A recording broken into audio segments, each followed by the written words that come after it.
Deitzen zen sorlekua, eta ari buruz genituen datu urriak ziren 56an estrenatu zela, M. Madre izeneko zinegile misteriotsu batek zuzendu zuela eta Euskal Herriko 7 probintziei buruz zela. Zuk esaten zenuen bezala gure herriari buruz gauza asko. Eta, ondarea daukagula hor, galduta eta ondo bildu barik. Pelikula kokatuta dago etorkizunean, etorkizun hurbilean, hau da, hemendik 3-4 urtetara. Eta ez dakigu zer gertatuko den etorkizun horretan, hurbil horretan, baina bi posibilitate daude, hobeto joatea edo okerrago joatea. Nik pelikula hau egiteko bigarrena aukeratu dut, asko okerrago doa dena. Krisia izugarria da. Musikariak beste mundu guztia bezala kalean dago bizimodu bilatzen alduen moduan. Zala gure ideia argazki bat egitea Euskal Probintzien, Euskal Herri guztiko materiala eta aipatzen duten bezala material amateurra, baina gero baita profesionala. Pixkat Euskal laburmetraien argazki orokor bat gaur egungo egoera. Eta nahi gendun baita izate pixkat horikatu hasiraten gizon emakume parekidetasunen. Amaterrak edo amater ez direnak ere badaude, Koldo Almandoz, hortik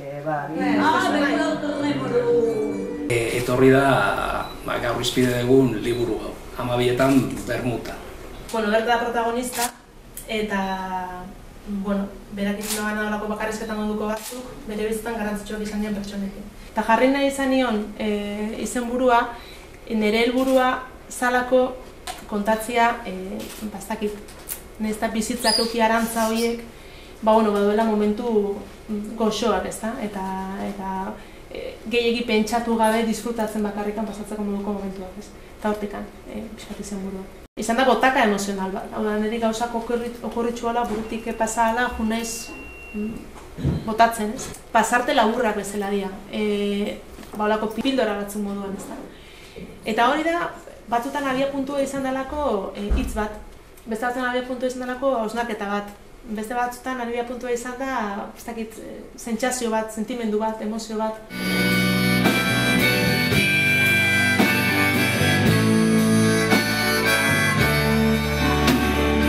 Alaitasun eta pena, tristezita zorionak, mundunek danarena, laia zure dako, bakotxaren iritziak, norberaren gabeziak, hausatita ihesiak, laia zure dako.